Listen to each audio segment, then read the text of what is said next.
le podcast Humain demain. Bonjour à tous, ici Gaëtan de The Flares. On se retrouve pour la série de podcasts Humain demain en collaboration avec l'AFT, l'Association française transhumaniste. À travers cette série, notre but est d'explorer l'avenir technologique de l'humain. Shaiman Turler, alias le futurologue, va m'accompagner en tant que co-animateur. Salut Shaiman. Salut Gaëtan. Dans cet épisode, nous recevons Guillaume Loublier et Olivier Parent.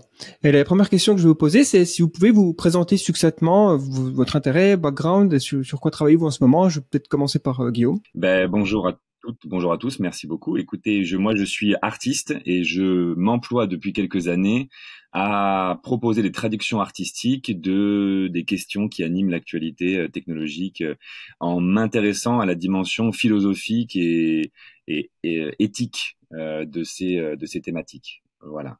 Et je cherche à m'adresser au plus large public possible. Je me refuse de faire quelque chose d'élitiste sous prétexte que ce sont des sujets sérieux. Oui, bonjour à toutes et tous. Donc Olivier, je suis prospectiviste avec une attention particulière à la fois à l'aspect expert de la prospective et l'aspect vulgarisation. Déjà dans mes activités, donc j'ai une double activité, une activité où je dirige un cabinet d'études prospectives où on s'intéresse à l'avenir des organisations et à la sociologie des nouveaux usages et émergents ou ce genre de choses. Et puis comme la prospective est complexe, on pourrait dire qu'elle est comme une pièce de monnaie. Elle a au moins deux faces. Donc il y a la face experte et puis de l'autre côté il y a le recto verso. Il y a le verso qui est la vulgarisation. Donc j'ai d'autres activités de vulgarisation qui sont portées par différents sites. Il y a d'une part Futur Hebdo, qui est un site de prospective et de vulgarisation qui existe depuis 2006. Et puis je fais aussi des analyses prospectives de films de science-fiction sur un site qui s'appelle Science Fictiologie, mais qu'on retrouve aussi sur YouTube, sur la chaîne de Futur Hebdo. Et puis en 2021, avec mon associé Christian Gattard, j'ai créé un festival de prospective et d'anticipation qui parcourt la France. On est dans 5 villes, à peu près 4 villes, 5 villes, et où Guillaume intervient d'ailleurs. Il a produit son spectacle lors de d'un épisode à Pau en 2022 ou 2021, je sais plus. Et puis il intervient sur les tables rondes qu'on propose, des tables rondes sur lesquelles on mélange à la fois des scientifiques côté sciences dures, des scientifiques côté sciences molles, des élus, des artistes, des prospectivistes pour que chacun puisse apporter son point de vue sur les problématiques que l'on aborde. Voilà. Très bien. C'est un festival qui est annuel ? Ouais, c'est un festival qui est annuel. En fait, en fin novembre, donc le week-end du 25 et 26 novembre 2023, on sera pour la saison. Ce sera la 3e édition à Paris. On sera à la mairie de Paris avec le thème Habiter demain, l'humain n'est-il qu'un animal urbain. À Marseille, on y sera au mois de mai pour la saison 2. La saison 2 étant le corps dans tous ses états, biologique, numérique, social, faut-il avoir peur des mutations annoncées. Voilà. À Papette, c'est la saison 3. On prépare une saison 1 à Strasbourg ou Grenoble. Donc la saison 1 a pour thème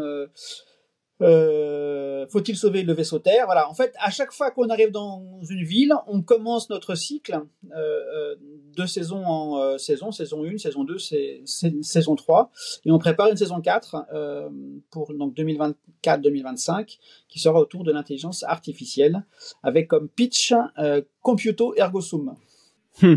C'est un sujet très d'actualité évidemment. Du coup, on a déjà un petit peu mentionné les projets Monde Anticipé, Science Fictiologie, Futur Hebdo. Guillaume, est-ce que donc toi t'as un spectacle, hein, c'est ça, t'as un spectacle qui intègre des dimensions prospectivistes dedans. Est-ce que peut-être tu pourrais nous décrire un petit peu ce spectacle? Alors oui, c'est un spectacle, c'est un seul en scène qui traite largement de la notion de progrès.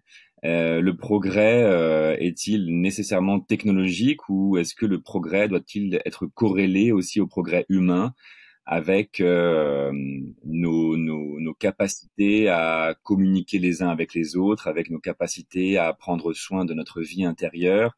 Est-ce que on peut aussi s'augmenter finalement de manière un peu, on va dire, naturelle ou culturelle, par le développement personnel quand il est bien choisi, et par la philosophie, par la réflexion et par le développement d'outils intérieurs.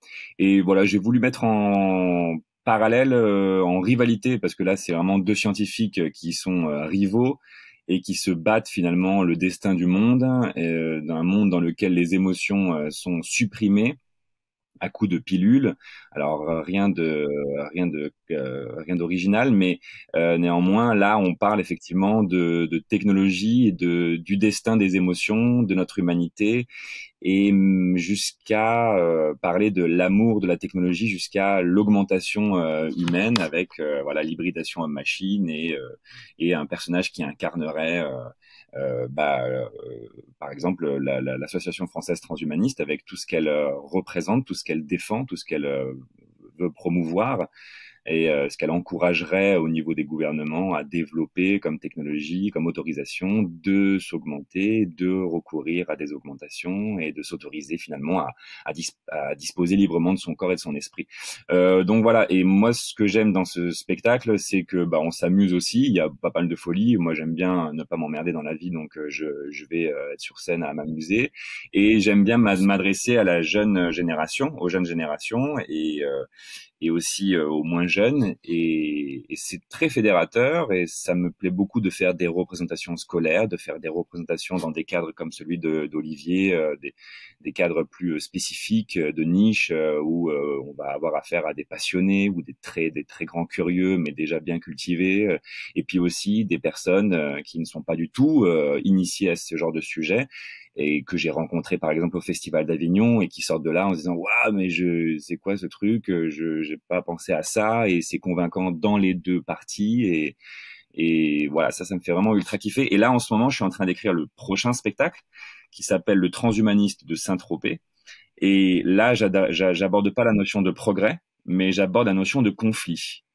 Le transhumanisme serait pour moi un prétexte pour parler de la notion de conflit. Je trouve il y a une réhabilitation du conflit à faire, voilà, en société. On réduit le conflit à sa notion d'affrontement. Soit je te casse la figure, soit c'est toi qui me la casses. Or, le conflit pour moi est une opportunité merveilleuse de créer du commun. Et la notion de commun, elle est aussi extrêmement présente dans les discours d'Olivier. Et c'est pour ça que je trouve qu'on se rejoint pas mal sur pas mal de sujets, tout en étant très très différents sur les façons dont on va en parler. Et, et donc voilà, le transhumanisme pour moi c'est un sujet merveilleux, c'est une merveilleuse opportunité, une merveilleuse occasion de se parler. Et là, ce qu'on fait en ce moment, je trouve ça trop bien. Et The Flair, avec cette espèce d'image où on éclaire l'avenir. Tout ça, ça me parle, et je pense que ça parle aussi à Olivier. Dans la prospective, il y a une espèce de truc où on va éclairer l'avenir et les avenirs possibles, sans être dans un dogme ou un autre. Voilà. Et sinon, j'ai fait quelques petites vidéos dont une a été primée entre guillemets par l'AFT, et c'était très cool.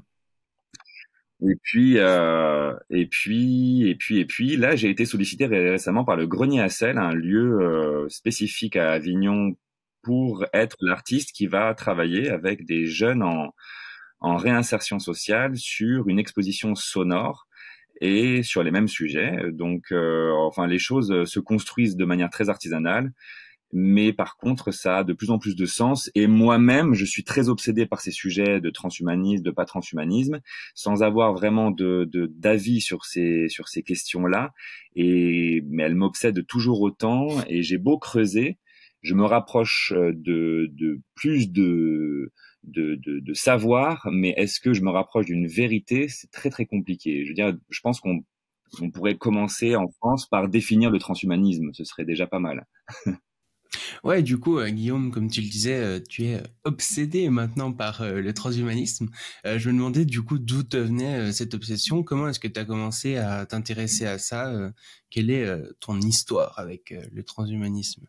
Bon, de manière très personnelle, j'avais très envie déjà de faire un seul en scène, de me hasarder, de m'aventurer, d'oser cette aventure-là. Je le sentais, et j'avais très envie de faire un seul en scène et de m'engager seul en scène, et avec une écriture personnelle.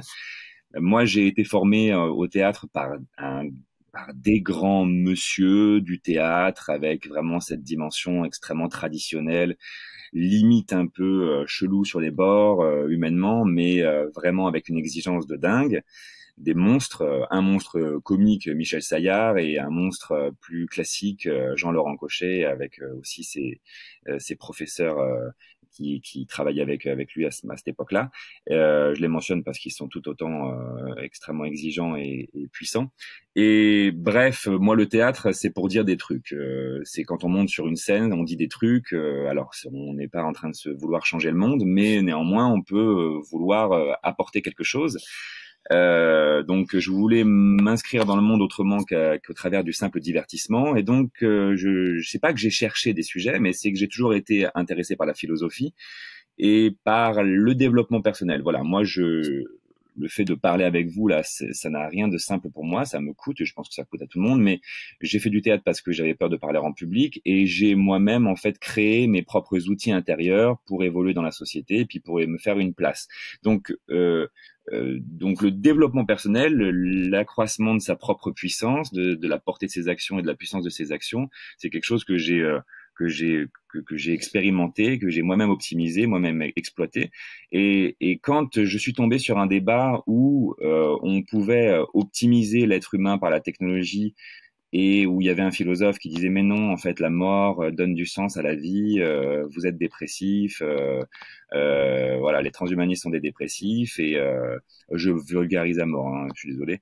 Et puis l'autre qui disait bah non, pas du tout, on n'est pas du tout dépressif, au contraire, et puis d'ailleurs vous nous traitez d'égoïstes, mais si on bosse pour les générations futures, donc n'avancez pas n'importe quoi, et puis on n'est pas dépressif, on veut vivre de plus en plus d'expériences, et on veut accéder à un épanouissement auquel on n'a jamais encore accédé. Vous vous rendez compte? Enfin bon, et tout ça, ça m'a ému en fait, ça m'a vraiment provoqué des émotions, alors intellectuelles de base, mais aussi dans mon corps, et je me suis dit putain, bah j'ai très envie en fait de travailler là-dessus, et j'ai très envie d'essayer de transmettre cette émotion, cette aventure intellectuelle avec cette émotion intellectuelle, comme si de réfléchir ça pouvait provoquer une émotion, parce que c'est vrai qu'au théâtre on raconte des histoires et puis on est pris par des émotions, et bon c'est assez rare de voir un truc très intellectuel comme mes spectacles. Et voilà, moi je suis pas du tout technique, c'est-à-dire que j'ai pas du tout de scientifique, enfin j'ai pas de culture scientifique. Par contre, voilà, ce sont des questions philosophiques et tout ce bordel monstrueux de réflexion, de conversation, de débat qu'il y a autour, qui me passionne, et je peux autant entendre avec grand plaisir un transhumaniste convaincu qu'une personne qu'on mettrait dans le catalogue, dans la colonne des réactionnaires, des conservateurs aussi convaincus, quoi. Ouais, c'est intéressant d'avoir l'aspect philosophique qui résonne le plus, parce que souvent quand on a le transhumanisme en tête, on a les images de m'augmenter traditionnel dans la science-fiction, donc ça va plutôt être les aspects techniques et scientifiques qui vont être mentionnés, mais l'aspect philosophique, qu'est-ce que c'est qu'être humain déjà, et tout ça, l'histoire d'Homo sapiens, c'est où on va, c'est fascinant. Olivier, je voulais aussi savoir, du coup, par rapport au transhumanisme, est-ce que tu te rappelles quand est-ce que tu as commencé à entendre parler de ces mouvements, et comment tu as réagi, et comment ça s'intègre aussi dans tes réflexions? Je pense que j'ai entendu parler du transhumanisme quand il est sorti du bois en Europe, surtout quand il s'est fait connaître avec l'université de la singularité, avec les soutiens annoncés des grands industriels du numérique. Donc ça devait être dans les années 2005, 2010, je sais pas, dans ces eaux-là. Après, ça ne fait pas. Moi, ça résonnait dans la mesure où, comme Monsieur Jourdain qui faisait de la prose sans le savoir, je faisais du transhumanisme sans le savoir, sachant que moi je suis tombé dans la science-fiction il y a un peu plus de 40 ans, et que comme à la manière dont tu as parlé Guillaume, quand on intègre ces récits qu'on les relise au travers du filtre de la philosophie, donc en fait on s'interroge sur l'avenir de l'humanité, sachant que personnellement moi dans mon approche, de la science-fiction et donc de la prospective, mais à l'origine de la science-fiction assez rapidement. Enfin, je reste un enfant de Star Wars, c'est-à-dire que les vitesses lumière, les lasers et les extraterrestres, ça fait partie de mon panthéon, mais de manière un peu plus objective, plutôt à la mode d'un Isaac Asimov ou d'un Frank Herbert. J'ai évacué la notion d'extraterrestre pour m'intéresser à l'histoire de l'avenir de l'humanité. Et faisant ça, comme je disais, donc en fait, on fait du transhumanisme sans le savoir, puisqu'on pose les questions de l'avenir, de l'évolution, à la fois du corps social, du corps biologique, du corps numérique, ce qu'on veut, etc. Et alors c'est vrai que je reviens sur les propos de Guillaume. Je pense qu'il est très important. Il a commencé à dire que le conflit, c'est pas grave. Effectivement, je pense que la prospective peut apporter plein de choses à notre présent. Et je vais enfoncer le clou de ce qu'a initié Guillaume. La prospective peut réapprendre à nos sociétés à débattre. C'est pas parce qu'on n'est pas d'accord qu'on va se foutre sur la gueule. L'ère du clash, c'est trop facile. L'ère du clash, c'est refuser de sortir de l'immédiateté de nos convictions pour aller à la rencontre de l'autre. Le conflit ou le débat doit être une occasion de confronter ce que nous sommes au quotidien et de peut-être réinterroger nos convictions. Dans convaincu, il y a vaincu. Hein, je pense que voilà, ça c'est une première chose. Après, effectivement, aussi, comme a dit Guillaume, et là je suis tout à fait d'accord avec lui, on peut voir dans la prospective, et il faut voir, en tout cas moi c'est ce vers quoi je tends, il faut voir dans la prospective, donc cette interrogation du présent au prétexte de l'avenir, un acte politique. C'est-à-dire, c'est se dire, ok, aujourd'hui, on est ça, en posant différents jalons, on pourrait tendre vers ça ou ça. Après, si on est de bonne humeur, si on est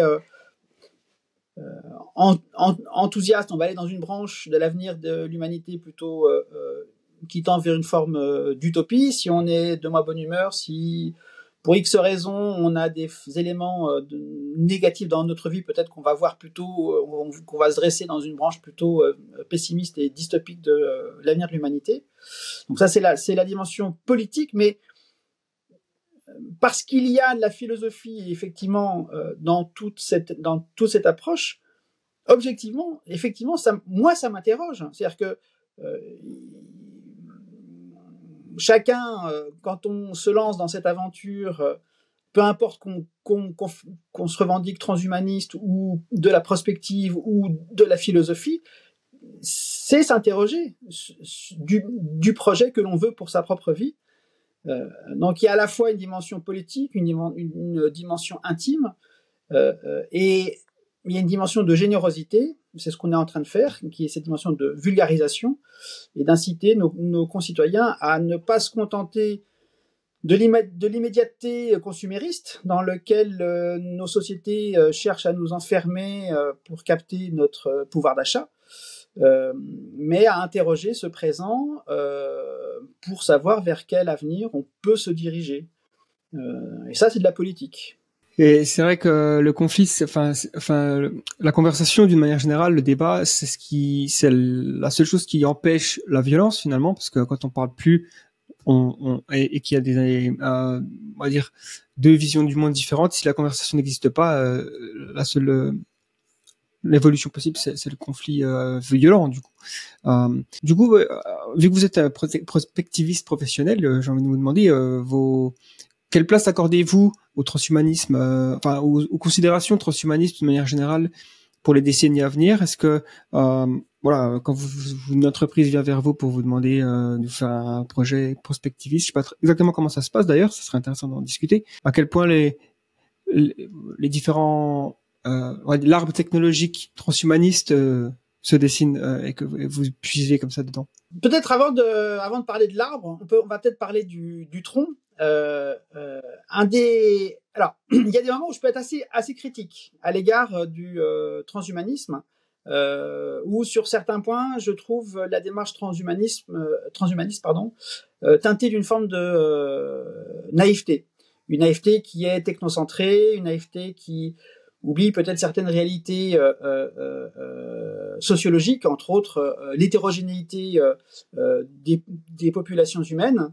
Mais un des grands mérites du transhumanisme a été d'obliger la société civile à s'emparer de sujets que on n'osait peut-être pas aborder parce que c'était dérangeant ou c'était issu des milieux de la science-fiction, et la science-fiction, ne serait-ce qu'en France, est passée quand même par un demi-siècle d'omerta, ou en tout cas elle a été cantonnée dans un ghetto culturel lié à des post-adolescents un peu dégénérés. Et donc le transhumanisme a été un des facteurs, il y en a eu plusieurs, mais un des facteurs qui a obligé la société civile à se poser la question des conséquences de l'innovation sur le corps, que l'on parle du corps biologique, du corps social, du corps numérique, du corps entrepreneurial, etc., etc. Et ça, c'est un très grand mérite. Parce que il n'est pas interdit de se servir de l'anticipation, de se servir de l'arbre des potentiels d'avenir. Alors, bon, on pourrait parler de l'arbre des possibles, mais Bernard Weber a déposé la marque. Donc, on va pas faire son jeu. Donc, personnellement, je préfère parler de l'arbre des potentiels d'avenir, qui d'ailleurs est un peu plus juste, je trouve, au niveau conceptuel. Donc, si maintenant on essaie un petit peu de monter dans l'arbre de cet avenir, il y a plein de branches qui se présentent à nous. Il y a des branches qui vont tenir compte, et des branches qui sont assez fortes, qui vont devoir tenir compte de réalités surplombantes que sont les réalités environnementales. Les conséquences, les dérèglements climatiques sont devant nous. Est-ce qu'il y a accélération? Apparemment. Est-ce qu'il y a possibilité d'amortissement? Peut-être. En tout cas, il y a une forme de facteurs surplombants à tout avenir qui sont ces facteurs environnementaux. Après, il y a d'autres facteurs surplombants qui sont liés à la démographie, que l'on parle des baisses de fertilité dans les pays occidentaux, ou des phénomènes de migration auxquels nos pays sont confrontés, qui peuvent représenter une autre branche de l'arbre des potentiels d'avenir. Ensuite, il y a des branches qui peuvent être liées à un échec, par exemple, de régulation que cherche à mettre en place l'Europe. Par exemple, sur l'industrie du numérique, après la RGPD, il y a maintenant le DMA et le DSA, donc le Digital Market Act et le Digital Service Act, qui ont été mis en place par l'Europe, qui obligent les entreprises du numérique à suivre certaines règles éthiques émises par la communauté. Si cette Europe échoue à long terme, à moyen terme, dans cette démarche, il y a de fortes chances qu'on aille vers un libéralisme exacerbé.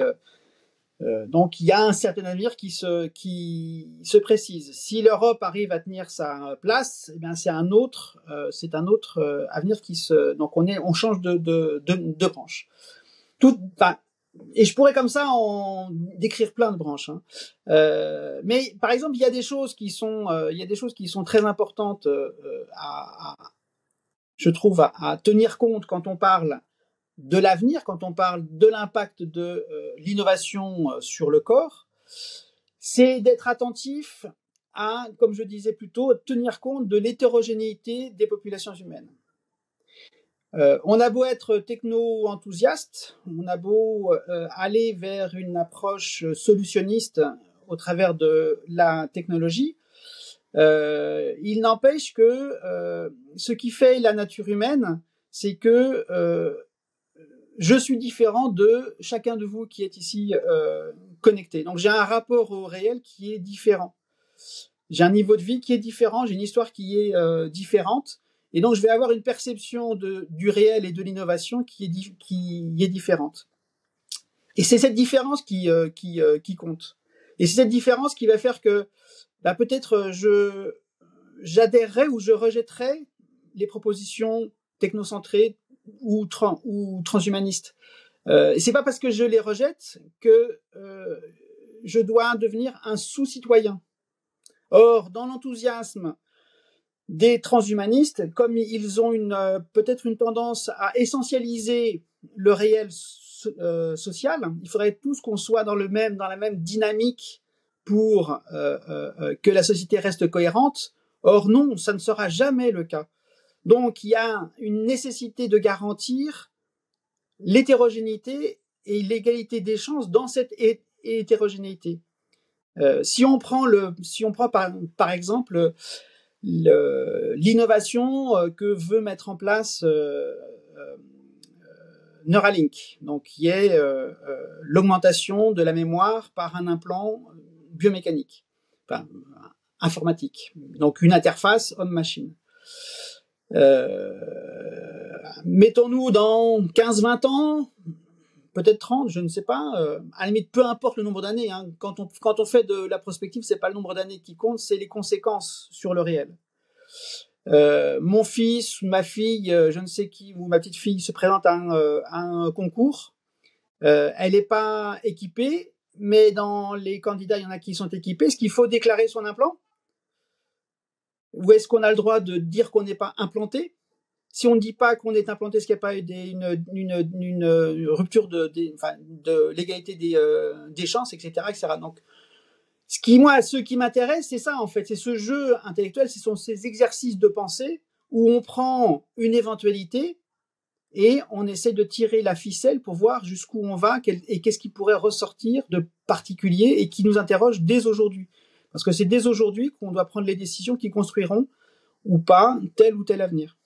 Oui, c'est vrai que c'est une façon aussi d'empêcher les pires conséquences, finalement, de les anticiper aujourd'hui pour mettre en garde les décideurs. Les gens, par exemple, aujourd'hui, il y a beaucoup de personnes qui veulent réguler l'intelligence artificielle parce qu'on voit bien que le génie est sorti de la boîte et on peut plus le remettre dedans. Donc, il va y avoir des conséquences sur le monde qui sont indéniables. Et je pense que, oui, essayer même si c'est très difficile de pouvoir planifier toutes les conséquences, il vaut mieux faire un travail, on va dire, plus fort sur les conséquences négatives, parce que si on est surpris par les conséquences positives, c'est pas très grave. Si on est surpris par les conséquences négatives, là, par contre, on peut prendre un retour de flamme. Et c'est ça qui est très important, c'est de se poser les questions dès aujourd'hui et de pas attendre demain. Or, la société de consommation aurait plutôt tendance à nous dire tous, et moi en premier, consomme, on s'occupe de tout, enfin nous c'est les GAFAM ou le système consumériste, vas-y, consomme, il n'y a pas de conséquences. Mais c'est pas vrai. Même en tant qu'individu, même moi en tant qu'individu, j'ai un impact sur le réel. Action, réaction, cause, conséquence. Et ce que la prospective nous apprend, c'est que même une cause infime, une cause première, minimale, peut avoir de grandes conséquences. Et c'est pour ça que l'aventure de la spéculation, l'aventure du débat, du conflit, est une aventure qui est extraordinaire. Il y a un truc peut-être qu'il faudrait qu'on, en tant qu'ancien colonialiste, on a dit, on a apporté la démocratie à l'Afrique. Ouais, peut-être. Mais ce que l'Afrique, elle, peut nous apporter, c'est l'arbre à palabre. On a oublié en Europe, on a oublié en France, le palabre. Discuter longuement, prendre le temps de peser, sous-peser, étudier tel argument qu'apporte l'autre, etc. Aujourd'hui, et c'est exactement ce que disait Guillaume au début, on réduit le conflit à une opposition manichéenne, gagnant-perdant, à tel point que dans nos démocraties, celui qui, au moment du vote, fait partie du camp qui n'est pas élu, comme on est dans une dualité manichéenne, il se sent blessé, il est dans le camp des perdants. Il n'y a pas de perdants, on est en démocratie. La démocratie, c'est pas une opposition gagnant-perdant. La démocratie, c'est la construction d'un réel durable au service de tous les membres de la société. En France, on est dans une société, on a la chance d'être dans une société solidaire et participative. Mais pour ça, il faut agir en tant que citoyen, il faut aller voter, il faut se servir de notre démocratie. Et c'est ce que la prospective, c'est ce que nous sommes en train de faire, doit faire. Prendre le temps de discuter. C'est pas parce qu'on n'est pas d'accord qu'on doit se foutre sur la gueule. L'ère du clash, il faut s'en débarrasser pour rentrer dans l'ère du palabre, l'arbre à palabre que nous allons greffer depuis l'Afrique en France. Et du coup, Guillaume, de ton côté, je me demandais aussi comment est-ce que tu te positionnes par rapport aux transhumanistes? Est-ce que toi-même tu te décris comme transhumaniste ou plutôt anti-transhumaniste, bioconservateur? Et peut-être, est-ce qu'il y a des formes peut-être de transhumanisme qui te parlent plus que d'autres, des transhumanistes plus sociaux, d'autres peut-être plus libéraux, libertariens? Et aussi dans tes spectacles, et de manière générale, j'ai l'impression que tu as en fait, tu choisis une volonté de représenter les deux camps et t'es relativement neutre. Et je me demandais du coup pourquoi avoir choisi ce format-là plutôt que d'avoir choisi un format où tu défendrais un camp particulièrement, quoi. D'accord. Bah écoute, merci. Bah alors, oui, moi j'ai vraiment cette position, cette posture du contemplatif, philosophe, c'est-à-dire que même contemplatif plutôt, où je vais observer, voilà, la pluralité des opinions, des positions sur ce sujet, et ça va me passionner. Et alors là récemment. Parce que j'ai interviewé plus de 15 citoyens françaises sur ces sujets et qui ont des opinions différentes, et j'ai le nez dedans, les oreilles dedans, dont Olivier Parent fait partie de ces gens que j'ai eu la chance d'interviewer. Et je me rends compte à quel point, en fait, sur l'appellation transhumanisme, on peut mettre beaucoup de choses. Le transhumanisme, pour certaines personnes, ça va être égal l'industrie horrible, la mutation la plus pire, diabolique du capitalisme. Pour d'autres, ça va être un tropisme à l'œuvre depuis l'aube de l'humanité. On a toujours été transhumanistes et on est tous transhumanistes. Et les transhumanistes viennent comme ça de manière un peu provocatrice dire bah voilà, on existe, alors qu'en fait on est tous, je veux dire, la motivation humaine que d'augmenter la portée, la puissance de ses actions et de trouver les moyens de vivre plus longtemps, bah elle a toujours été là, et c'est grâce à ça que nous sommes là ici. Pour d'autres, le transhumanisme, ça va être une espèce de truc politique à la con qui sert à rien et qui veut juste, c'est un drapeau de plus pour aller coloniser Mars. Et bref, toujours est-il que pour moi, le transhumanisme, c'est encore une fois une occasion de se parler, une occasion de parler en société. Et ce qui me dérange, c'est que le transhumanisme, comment dire, j'ai l'impression que le transhumanisme existe le temps qu'on lui permet d'exister, et que le débat sur le transhumanisme existe le temps qu'on lui permet d'exister, et qu'une fois que la conférence est terminée, que le film documentaire est fini, ou qu'on a franchi la porte du musée, bah c'est fini, c'est comme s'il n'existait plus, comme quand on ferme une carte surprise et que la musique s'arrête, et or une connexion Internet, un peu de curiosité suffisent pour voir que, en fait, non, le transhumanisme existe encore. Et j'ai l'impression aussi que c'est un sujet dont on discute entre experts, et un sujet dont on discute, pour moi, me donne l'impression d'une réalité qui n'est pas encore effective, comme si on était au stade de la discussion.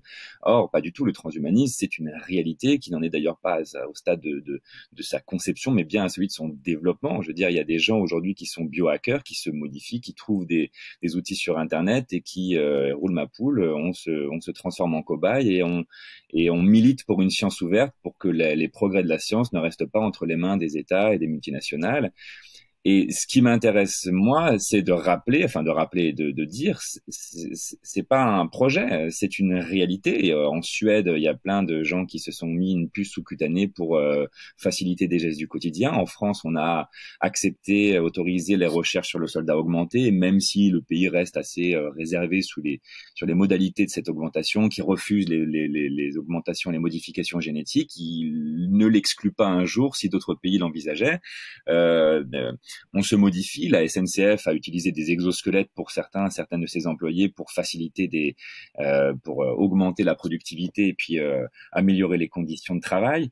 Le transhumanisme, enfin la modification, en tout cas si transhumaniste égale modification, la modification, elle est là, elle existe et elle est même revendiquée même pour brandir une identité. Et c'est ça qui m'intéresse en ce moment, en tout cas, c'est c'est le fait qu'on va certainement voir de plus en plus de gens se modifier pour affirmer une identité, et il va y avoir très nécessairement une explosion d'identités avec lesquelles il va falloir composer avec les valeurs de la démocratie, tolérance, compréhension, etc. Et il va falloir faire gaffe aux mots qu'on pose sur les gens et sur la façon dont on se définit, parce que les mots engagent des droits, des devoirs. On l'a vu avec les animaux, selon qu'on les considère comme des outils, comme des ressources, ou comme des personnes ou des êtres vivants qui méritent le même traitement qu'on se donne à nous, les êtres humains. On l'a vu avec les femmes. Il fallait attendre 1950, je crois, pour que les femmes puissent disposer librement de leur argent. On l'a vu avec les esclaves. Les esclaves à l'époque, les populations d'esclaves, elles n'étaient pas du tout considérées. Enfin, les esclaves n'étaient pas considérés comme des hommes, comme des humains, si bien qu'on pouvait leur infliger un traitement inhumain. Il y a plein de pratiques de coutumes qui sont considérées comme inhumaines par celles et ceux qui sont étrangères, et plein de pratiques qui sont considérées normales par celles et ceux qui y ont recours, qui pratiquent. L'humaniste peut construire le contraire de ce qu'il entend promouvoir. Quand on définit l'humain, on définit aussi l'inhumain, le barbare, le sauvage. Ça, ce sont des propos qui ne sont pas les miens, hein. C'est des propos, c'est à force de recherche, etc. Et je construis une pensée qui me semble être intéressante, pertinente de transmettre, mais c'est pas forcément la mienne. Mais tout ça pour dire que aujourd'hui, le transhumanisme, moi, ce qui m'intéresse, c'est pas est-ce qu'il faut avoir peur ou pas du transhumanisme, c'est s'il y a des peurs, alors exprimons-les. Et s'il y a des envies, exprimons-les aussi. C'est-à-dire que moi, ce qui m'intéresse le plus, c'est le débat sur le transhumanisme, et c'est pas forcément la peur ou le désir du transhumanisme. C'est pour moi, avoir peur du transhumanisme, c'est aussi important que ne pas en avoir peur et le vouloir avec enthousiasme, etc. Celles et ceux qui veulent un destin ultra technologisé et qui y croient, pour moi, c'est pas des fous furieux, irresponsables et capitalistes et égoïstes, individualistes. C'est des gens qui veulent croire que certaines promesses peuvent être tenues et qui croient à cet avenir. Et celles et ceux qui ont peur de cet avenir ultra technologisé sont pas des vieux cons ou des vieilles connes conservatrices, hein. C'est des gens qui voient peut-être certaines choses disparaître et certaines choses auxquelles elles tiennent. Et voilà, encore une fois, effectivement, essayer de pointer du doigt toutes les dimensions d'une réalité. Et ça, c'est la philosophie, c'est la prospective, c'est le débat, c'est le fait de faire l'épreuve de la contradiction qui permet ça. On pourrait croire comprendre une réalité de A à Z. Finalement, c'est grâce à l'autre que je vais découvrir les autres dimensions de cette réalité. Donc par l'épreuve de la contradiction. Pour moi, les idées, moi ce qui m'a beaucoup déçu et ce qui a été la motivation de mes vidéos, c'est quand au début j'étais très entouré par des gens radicaux, des journalistes radicaux, et donc j'ai fait une vidéo sur le procès du transhumanisme. J'ai mis en voix un journaliste radical passionnant et extrêmement intéressant qui a assisté au procès du transhumanisme, et j'ai diffusé ça sur les réseaux sociaux. Et ça a fonctionné dans les communautés, évidemment, cataloguées radicales. Et là, j'ai été voilà, quelqu'un qui faisait la lutte contre le transhumanisme, et c'était génial. Et il faut continuer. Et le transhumanisme, c'est que de la merde. Et à un moment donné, j'ai mis cette vidéo sur une communauté transhumaniste en disant voilà, débattons, mesdames, messieurs, débattons, très naïf. Je me suis fait insulter de tous les noms parce que bah voilà, j'étais catalogué comme celui qui allait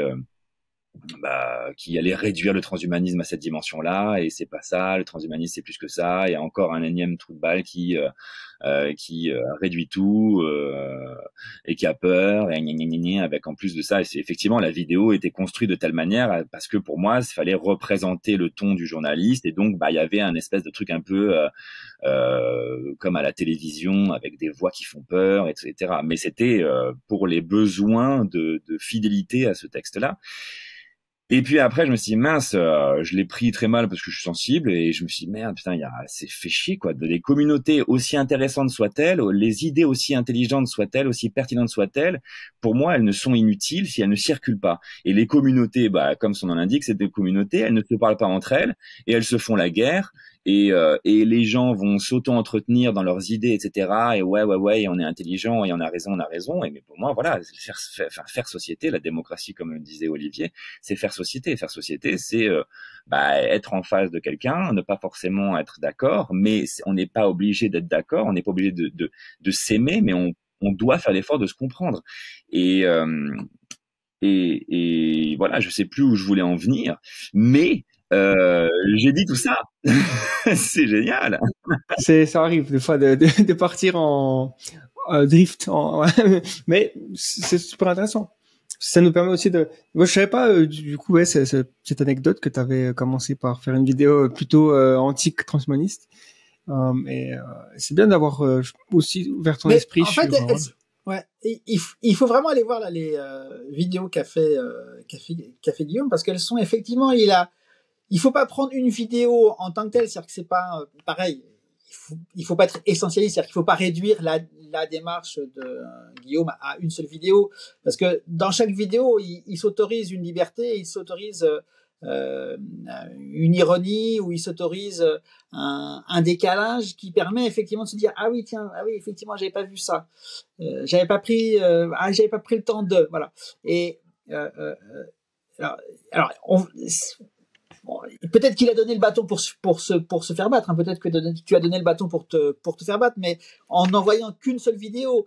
Mais en fait, c'est hyper intéressant cette démarche de l'artiste, de l'acteur et de l'auteur qui se sert de son mode d'expression, voilà, qui est la comédie, pour essayer d'explorer le réel, et le réel qui se présente à nous, qui est un réel qui est en mutation accélérée.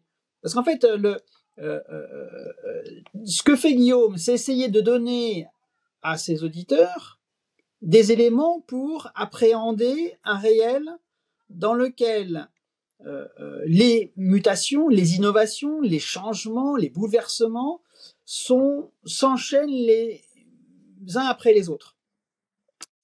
C'est assez intéressant de voir comment, jusqu'à la révolution industrielle, pour faire simple, une innovation, qu'elle soit sociale, qu'elle soit technologique, on s'en fout, elle était dans des temps qui étaient supra-générationnels. La roue, elle a été inventée il y a 6000 ans à peu près. Bon, à part y mettre un cheval ou un bœuf, jusqu'à la révolution industrielle, c'était la force animale, humaine ou animale, la force biologique. On a amélioré le truc en passant de la roue pleine à la roue à un barreau. Bon, voilà. Mais bon, globalement, il n'y a pas eu de révolution. Avec la révolution industrielle, apparaît la machine à vapeur. En moins de 100 ans, apparaît le moteur électrique et le moteur à explosion. Après, donc, on passe aux premières voitures. Après, c'est le train. Après, c'est le TGV. Après, c'est l'avion. L'avion à action. Après, c'est la fusée. Donc, à chaque fois, le temps, il est divisé peut-être par 2. Et quand on regarde les innovations au niveau de l'individu, ces innovations, maintenant, elles sont intragénérationnelles. Donc, on se retrouve tous comme des béotiens, on se retrouve tous comme des néophytes face à l'innovation, où on ne bénéficie pas de l'apprentissage des générations précédentes. C'est à nous de débroussailler le propos pour essayer de savoir quel est le meilleur usage que l'on va faire de telle ou telle innovation. Et c'est exactement la démarche que propose Guillaume de de titiller l'évidence au travers de son jeu d'acteur. Et ce qu'il rappelle aussi, c'est que l'innovation, elle est ni bonne ni mauvaise. Il n'y a pas de valeur morale dans l'innovation, dans un objet. C'est un objet. La valeur morale vient dans l'usage. La valeur morale vient de l'usage que fait la main, qui est pilotée par une intention qui est humaine. On parle de l'IA. L'IA peut faire peur. Effectivement, elle peut remplacer des travailleurs. Là, on voit en France, il y a une boîte qui fait de l'intelligence économique, qui va licencier 200 et quelques salariés pour remplacer ça par des IA. Alors, il n'est pas garanti que le client soit satisfait à la sortie, parce que il faut encore une intelligence réflexive comme l'est l'intelligence humaine pour comprendre les actes qui sont posés. Mais dans le même temps, cet été, on a eu 2 exemples d'usage de l'IA qui sont extraordinaires. Un, c'est en Suisse, cette personne qui avait la moelle épinière sectionnée, qui a pu remarcher grâce à une IA qui interprétait les signaux électriques ça a fait un pont dans sa colonne vertébrale pour qu'il puisse piloter ses jambes. Et 2, c'est cette femme aux États-Unis qui est enfermée dans un locked-in syndrome, donc elle est enfermée, elle est tout à fait consciente, mais son corps ne répond plus. Et avec des implants posés dans son cerveau, une IA interprète l'électroencéphalogramme, pour faire simple, que les électrodes détectent, et lui permettent de parler à son mari, de parler à son entourage. C'est extraordinaire. C'est extraordinaire. Donc, c'est bien ça qui a de très important. L'innovation, l'enchaînement de l'innovation peut faire peur, parce que quand ça s'enchaîne trop vite. Mais il n'y a pas de valeur morale. C'est dans l'usage. Et c'est dans ce jeu que nous propose Guillaume, dans son spectacle, entre autres, où il nous rappelle que c'est bien l'humain, l'usage que fait l'humain de l'innovation qui va apporter une valeur morale à cette innovation. C'est vrai que c'est intéressant de constater notre époque, il y a quand même des particularités vis-à-vis de l'accélération. Bon, en fait, ça va de plus en plus vite, quoi. On a tous ce sentiment-là. Et comparé à quelqu'un au Moyen-Âge, être prospectiviste au Moyen-Âge, c'était assez facile. Il suffisait de regarder ce qui avait eu lieu il y a 100 ans pour savoir ce qui aurait lieu dans 100 ans. Mais, plus ou moins. Aujourd'hui, c'est intéressant. Et justement, je voulais savoir, Olivier, si tu peux nous expliquer un peu plus en quoi consiste le métier de prospectiviste et peut-être ses différences avec l'auteur de science-fiction que beaucoup de gens connaissent, mais la prospectiviste, c'est pas vraiment quelque chose que je pense beaucoup de gens en tout cas les détails de ce métier-là sont mystérieux, j'ai l'impression. Alors ça n'a rien de mystérieux, c'est relativement simple. La prospective, c'est au prétexte d'une transposition dans un avenir spéculatif, c'est étudier une problématique contemporaine, d'accord ? C'est-à-dire que prenons la Croix-Rouge qui s'interroge sur l'évolution du don et du bénévolat. Pour essayer de répondre aux évolutions qu'elle constate, on va se servir de transposition, de spéculation dans différents avenirs pour voir quelle pourrait être l'évolution et quelles pourraient être d'autres raisons de ces évolutions. Donc, comme je disais à propos de l'arbre des potentiels d'avenir, il y a autant d'avenir que de spéculations. Et toutes ces spéculations n'ont qu'un intérêt, c'est le présent. Faire de la prospective, c'est avoir une longue vue ou un télescope. Et puis je vais me déplacer dans l'arbre des possibles. Donc je vais me déplacer vers la branche, vers une branche libérale. Ou je vais me déplacer dans une branche populiste ou dans une branche d'un humanisme autoritaire ou d'une écologie autoritaire. Et puis je vois qu'est-ce qui se passe. Donc, j'identifie les bifurcations qui m'ont fait passer du présent à cet avenir. Donc, c'est très important d'identifier ces bifurcations parce que ce sont peut-être elles qui vont parler au présent. Je fais un tour d'horizon quand je suis arrivé dans cet avenir et après, je redescends vers le présent pour essayer de tirer un enseignement pour le présent. Faire de la prospective, c'est ça.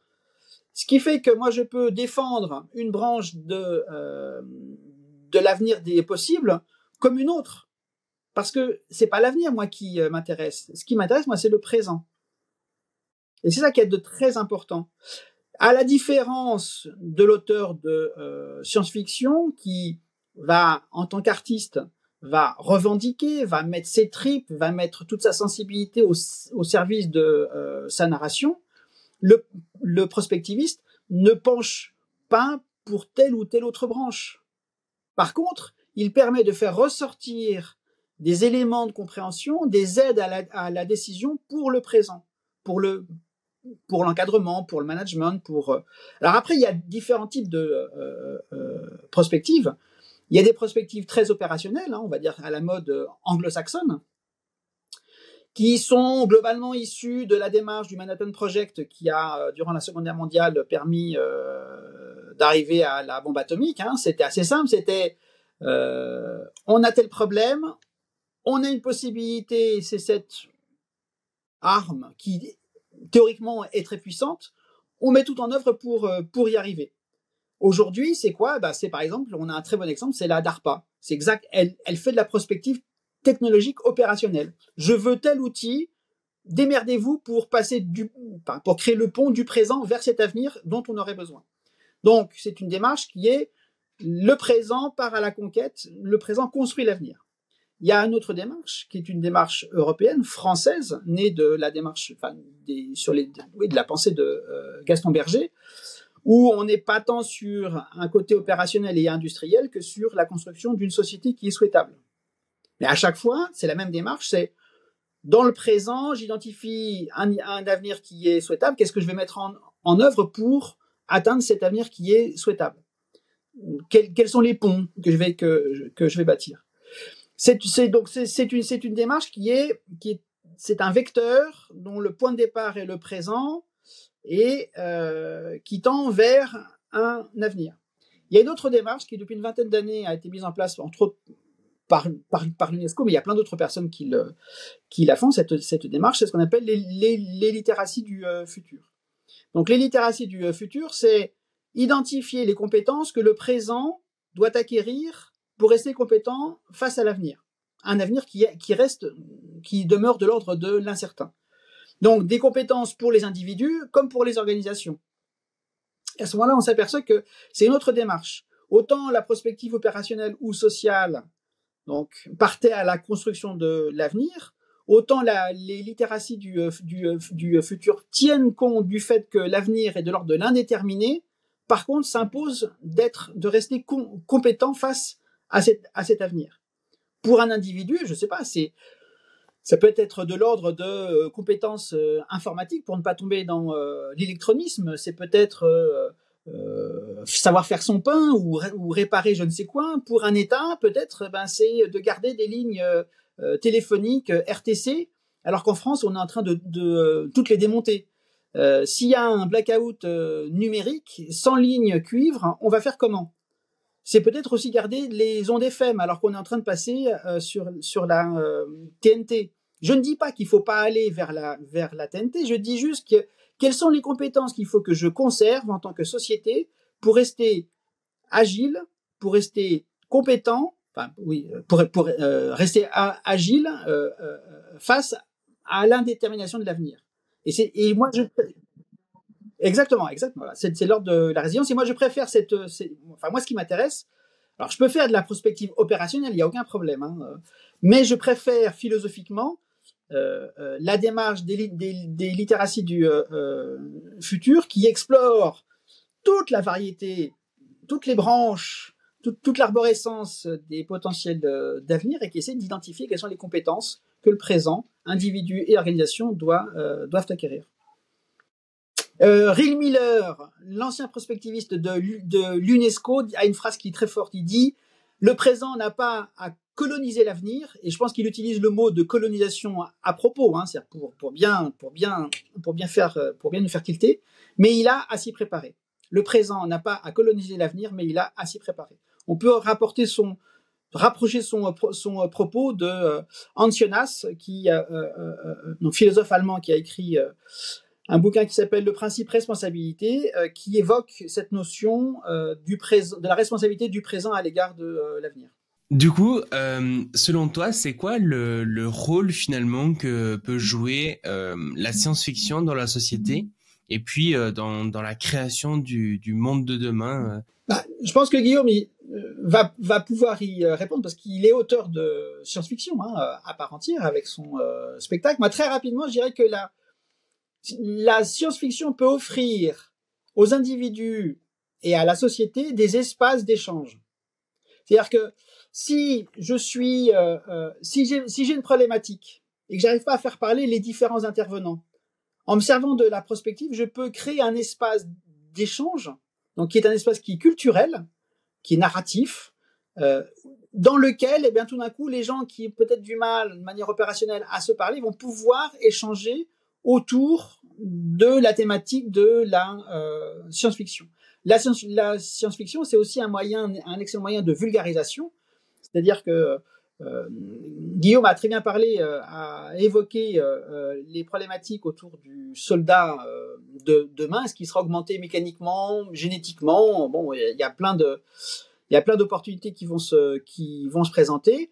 Si on veut vraiment se poser toutes ces questions, il suffit par exemple de se plonger dans un roman qui s'appelle La guerre éternelle de Joe Haldeman, qui a été écrit dans les années 70 ou 80. Joe Haldeman est un astrophysicien qui, dans ces années-là, donc durant la Seconde Guerre mondiale, durant la guerre du Vietnam, a été conscrit. Et quand il est rentré, il a voulu raconter le traumatisme de ce qu'il a vécu de ce conflit. Et au lieu d'écrire un Rambo, un Full Metal Jacket, un Deer Hunter, etc., donc tous ces romans d'expiation de ce conflit, il a transposé son conflit dans un avenir spéculatif.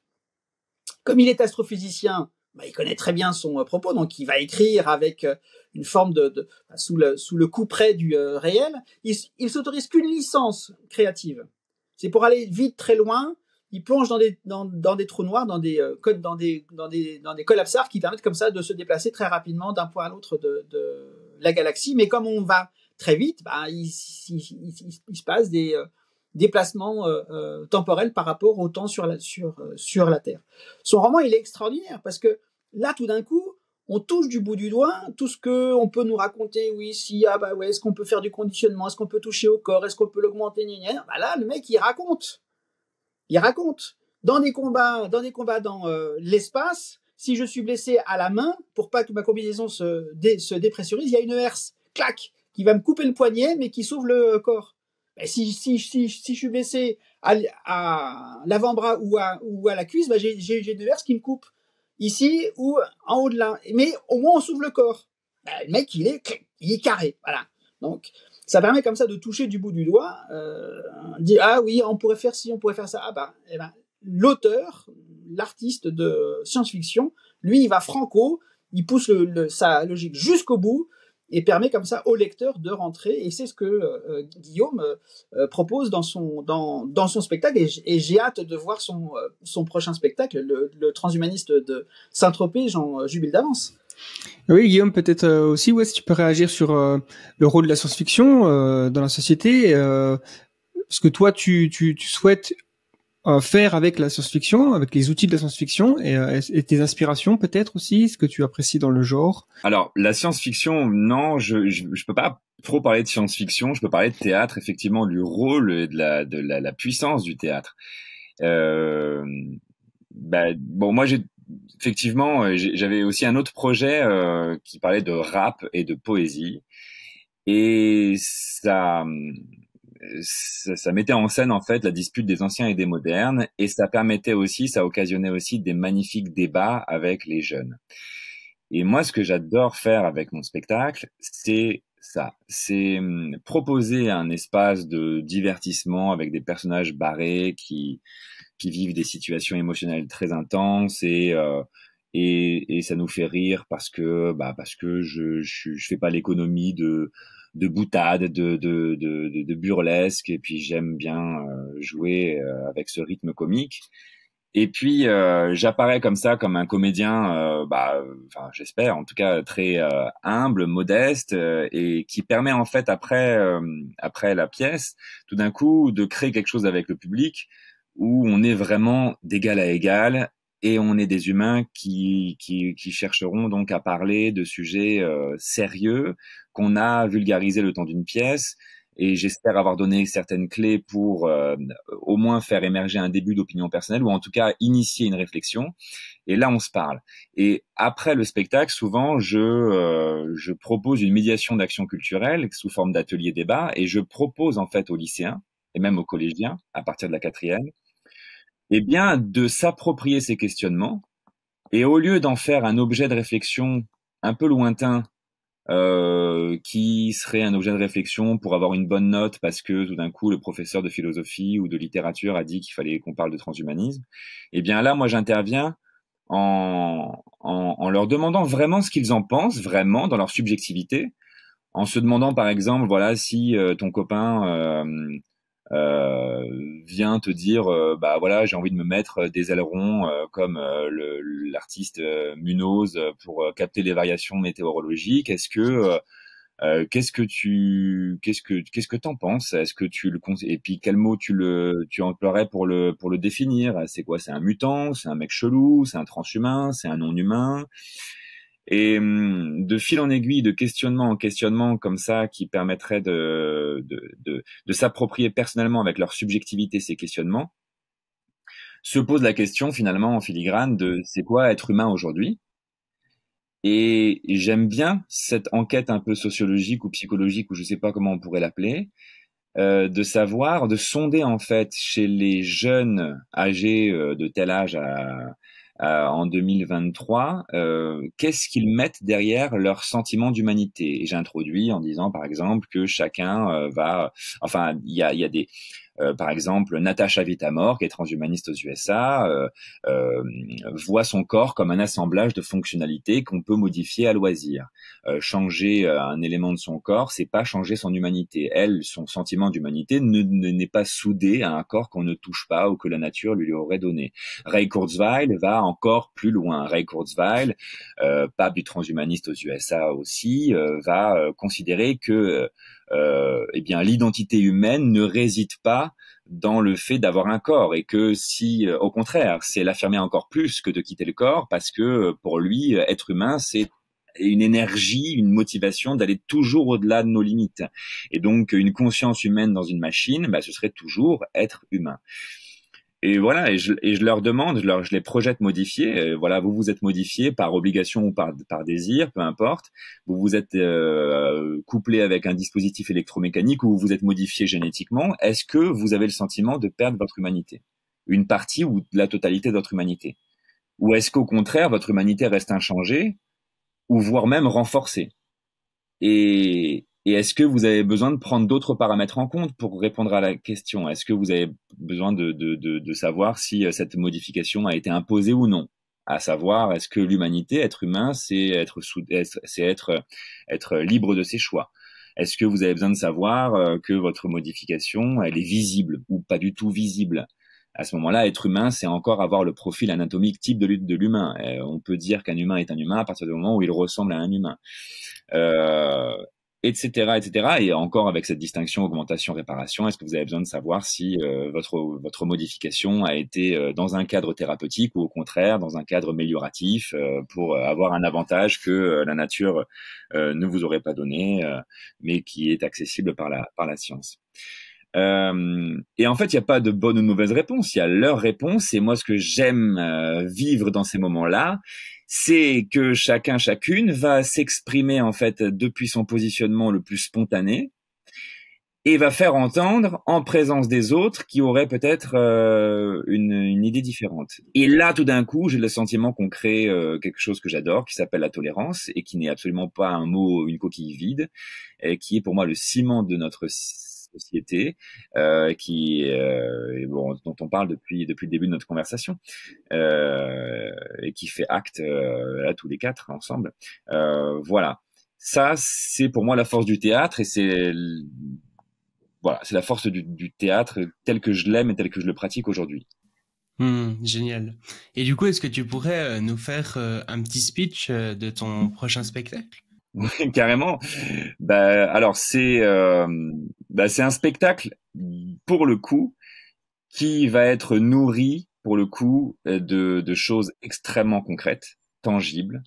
C'est nourri de mes lectures, c'est nourri aussi et surtout de mes rencontres avec ces citoyens et ces citoyennes français et françaises. Contrairement à mon premier spectacle où là vraiment c'est un univers très singulier, que les gens doivent venir à moi, je dois vraiment les séduire, les convaincre avec des personnages farfelus. Là, on est vraiment sur un cadre très simple, on va dire, prosaïque, quotidien, le cadre de la conférence. On est avec Bernard Bonnepoire, qui est à la retraite depuis peu et qui était professeur de philosophie au lycée et qui, pour stimuler son intellect et garder un pied dans la société, organise des cafés philo dans la salle municipale de Saint-Tropez, qu'on daigne bien lui laisser à disposition. Et là, il parle de transhumanisme et pour le coup, il a eu des réponses de deux experts, un qui est pour, un qui est contre. Et puis il va aussi de faire sa conférence devant un certain public. Et là, voilà, je vais en fait interpréter tous les personnages, le Bernard Bonnepoire, les deux experts, mais aussi tous les gens du public. Moi, ce qui me fait kiffer, et c'est aussi de mettre en scène ce spectacle qu'on fait aujourd'hui du transhumanisme. On parlait de clash, je suis tout à fait d'accord avec ça. Je trouve que ce qui m'attriste un petit peu, c'est que on fait du transhumanisme une occasion de clash. Ou alors de sensations fortes, c'est-à-dire que les médias vont s'accaparer ce sujet en disant faut-il avoir peur d'eux, ou alors le transhumanisme c'est horrible, ou alors au contraire les grandes promesses d'eux. On va pas chercher la complexité, et je trouve même, pour avoir assisté à de nombreuses de conférences là-dessus, je trouve même que les publics finalement entretient aussi cette idée de spectacle, de show, de cabaret, de chorégraphie où chacun va rester campé dans ses positions, ou même moi j'ai pu faire quelques interventions avec Olivier, et ce qui est ouf, c'est de voir, donc de parler de choses, de sujets, et de voir après à la fin les gens venir nous voir pour nous dire une idée qui n'a pas du tout été abordée pendant l'intervention.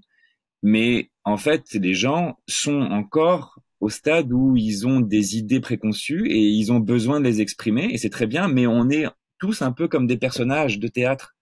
Et donc, le but de cette conférence, c'est de mettre en scène le stade où on en est, selon moi, sur le débat sur le transhumanisme, c'est-à-dire un stade vraiment un peu caricatural, mécanique, où chacun a ses positions, chacun campe ses positions, et finalement on en fait un spectacle. Et il faudrait faire un pas de côté et ne plus en faire un spectacle et assumer le débat. Et assumer le débat, ça veut dire faire circuler les opinions et faire circuler le vivant. Et ouais, c'est sortir de sa zone de confort, et ouais, c'est parler avec nos imprécisions, on peut faire des drifts comme j'ai fait tout à l'heure, on peut être teinté d'émotions, on peut bafouiller, etc. Mais je pense que c'est la première des choses à faire, en France du moins, c'est-à-dire de vraiment débattre. Et donc ce spectacle invite à voir le transhumaniste tel que je le vois aujourd'hui, c'est-à-dire un sacré débat, c'était un clash quoi. Le transhumanisme c'est un peu comme la franc-maçonnerie, on y met ce qu'on veut, comme il y a quelque chose de mystérieux ou de flippant, on y met plein de trucs. Or c'est une réalité avec certaines dimensions, et voilà, et on a souvent peur que le transhumanisme va créer un monde où il va y avoir deux mondes très opposés et très différents les uns des autres, mais j'ai l'impression que ce monde très différent et très opposé les uns des autres, on est déjà en train de le créer par notre façon d'aborder ce sujet. Et cool quoi, parlons-en, voilà. T'as l'impression que les gens à la fin de tes spectacles, ils sont comment? Ça fait quoi? Est-ce qu'ils sont est-ce qu'ils sont plutôt proches du transhumanisme, plutôt opposés, ou enfin de façon générale, quel questionnement est-ce que ça fait naître en eux? Alors souvent ça les vivifie. ça les réveille entre guillemets. Réveiller, ça me paraît un peu ambitieux ou orgueilleux. Ça les stimule, ça c'est clair. Et ils sont un peu paumés en fait, hein. Ils sortent de là un peu paumés. Il y a un petit goût particulier dans ce spectacle R, mais dont je fais la pub sans rougir. Mais ouais, ça perturbe. J'ai quand même souvent des gens qui sont extrêmement conservateurs et qui voient à travers cet outil de spectacle un magnifique objet de critique, de dénonciation. Et j'ai aussi des gens, des lycéens notamment des jeunes, qui se sentent enfin pas représentés, mais enfin tout d'un coup c'est bien ce genre de discours parce que ça va pas que dans un sens et ça fait du bien de pas prendre position. Ça fait du bien d'être juste et d'avoir une justesse dans les deux sens, d'avoir une parole juste dans les deux sens et de nous laisser la place. En fait, c'est un spectacle qui laisse vachement la place à l'autre dans sa réflexion. Donc pour conclure, je vais vous donner juste peut-être le mot de la fin pour que vous où c'est qu'on peut en apprendre plus sur ce que vous faites, ce que vous allez faire. Donc c'est le moment de diriger nos auditeurs vers vos plateformes et tout ça. Donc Olivier par exemple, où c'est qu'on peut en apprendre plus sur toi? Ouais. Alors en fait en conclusion, j'aimerais juste dire une ou deux choses. Je donne des cours à la fac, des cours de prospective. Je commence mes cours en expliquant pourquoi l'avenir est de l'ordre de l'indéterminé, parce que le monde est non déterministe. Et je finis mes cours en disant que l'enjeu de la modernité, c'est pas le transhumanisme, c'est pas la technologie. Ça va être une problématique qui est de l'ordre de l'ontologie. Que nous ayons une capacité à nous dire en tant qu'être humain et à faire nation, non pas dans le sens de la patrie, mais dans le sens de la communauté de destin. On est plutôt dans un monde, on l'a dit, on est dans l'ère du clash, on est dans l'ère de l'archipélisation, donc où chacun fait sa vaisselle dans son coin.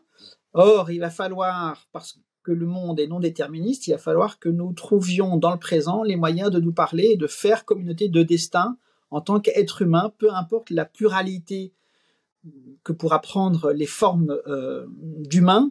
En tout cas, on aura besoin d'être ensemble parce que sinon, peut-être qu'on se prépare des avenirs qui vont être un peu plus compliqués. Donc, je crois que c'est vraiment il y a un vrai enjeu là qui est lié à ça. Après, par rapport à mon actualité, on va dire, donc fin novembre, les week-ends du 25 et 26 novembre, donc nous lançons la saison 3 des Mondes Anticipés à la mairie de Paris, avec un thème qui est « Habiter demain, l'humain n'est-il qu'un animal urbain ?» Ça, c'est, on va dire, l'actu événementielle. Ensuite, au niveau des analyses prospectives de la science-fiction, on peut suivre sur le site sciencefictiologie.fr. Dans les semaines qui viennent, il va y avoir plusieurs sorties d'analyses, 3 qui sont faites en collaboration avec le CNES et 3 autres qui sont faites en prévision des mondes anticipés au mois de novembre. On peut retrouver ces analyses quand elles sont. Alors certaines sont en audiovisuel, d'autres ne sont que par écrit. On peut retrouver tout ça sur la chaîne YouTube pour les chroniques audiovisuelles, la chaîne YouTube de Futur Hebdo. Et puis bien sûr, donc la plateforme qui rassemble tout ça, donc c'est futurhebdo.fr, donc qui est une plateforme de vulgarisation de la prospective.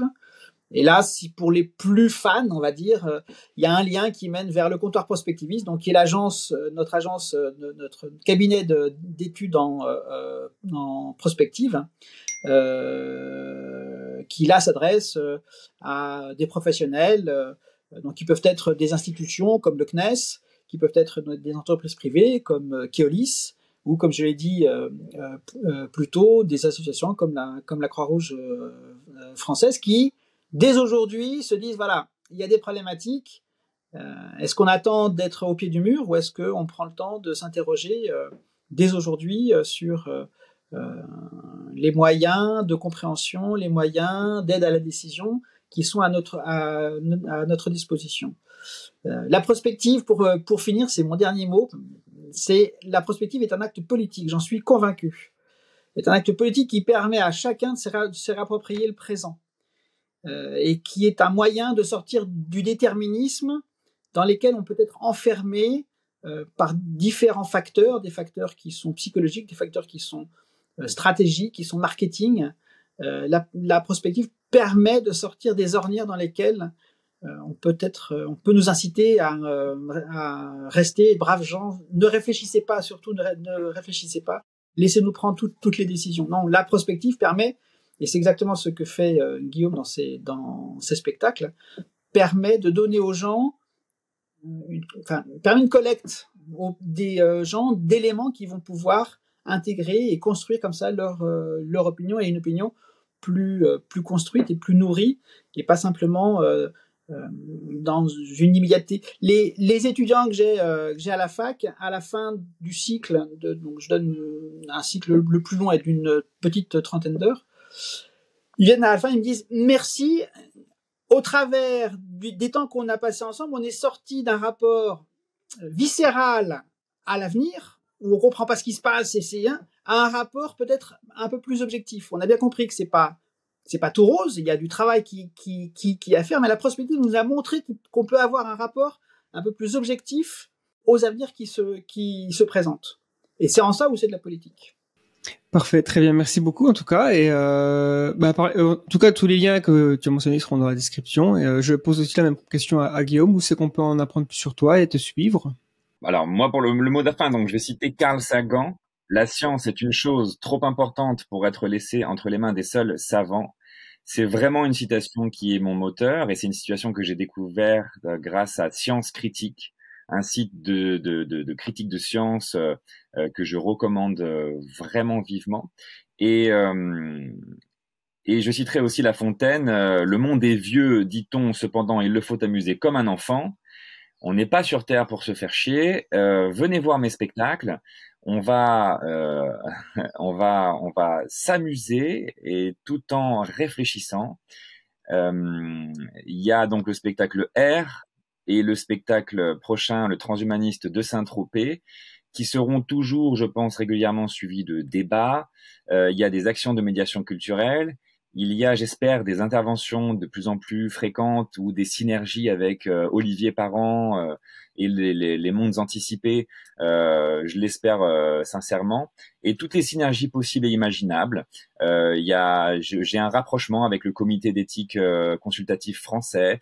Il y a effectivement des lieux dédiés aux sciences et arts qui commencent à s'intéresser aussi aux travaux qu'on fait. Donc, pour l'actualité, il y a un site, guillaumeloublier.com.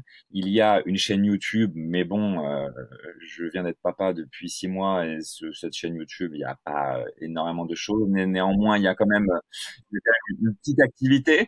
Et puis, il y a Facebook. Je suis pas très Instagram, mais il y a aussi Instagram, il y a Facebook. Suivez-moi, suivez-nous. Et puis, voilà. Voilà les liens. Et il y a la pièce qui a hacké Garouzia. Merci. Et qui a hacké Garouzia? Une pièce de théâtre donc sur l'intelligence artificielle, une comédie truculente, burlesque, écrite donc par 3 experts que vous connaissez certainement: Laurence Devillers, Gilles Dowek et Serge Abitboul. J'ai eu la chance d'intégrer cette troupe mise en scène par Lisa Bretzner, qui est une artiste également qui s'intéresse à ces sujets sous un angle beaucoup plus scénaristique et peut-être un peu plus noir, obscur. Voilà. Merci. Merci, effectivement. Merci beaucoup pour cette conversation.